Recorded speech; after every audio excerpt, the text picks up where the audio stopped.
In a quiet little neighborhood, nestled between old maple trees and gravel paths, lived an elderly man named Mr. Thompson.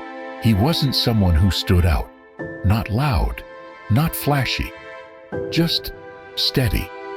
The kind of person who always smiled when you passed by, who watered his garden every morning, and whose porch light came on exactly at sunset.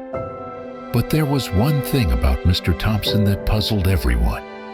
Every evening, right around 6 o'clock, he would set his dining table for four chairs, 4 plates, 4 glasses, 4 neatly folded napkins. Yet, no one ever came. Neighbors watched through their curtains.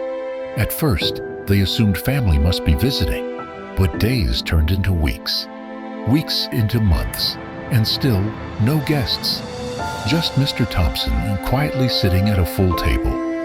One day, a curious boy from down the street, no older than 12, gathered the courage to ask, "Sir, why do you set 4 places if you're the only one here?"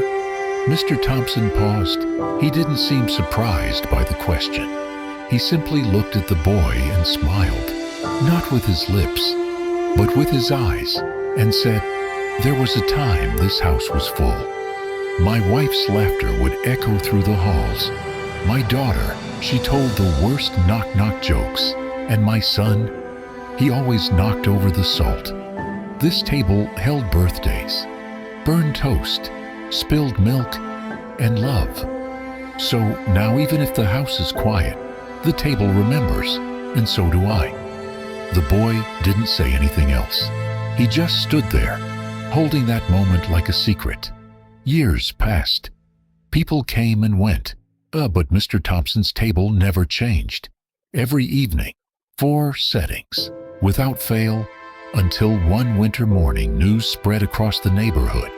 Mr. Thompson had passed away in his sleep. The boy, now a young man, returned to pay his respects. He stepped into the familiar house, now still and cold, and there it was. The table, still set, 4 chairs, 4 plates, and in Mr. Thompson's seat, a framed photo of him, smiling softly. That simple image spoke louder than words ever could. In a world chasing noise and speed, Mr. Thompson chose presence.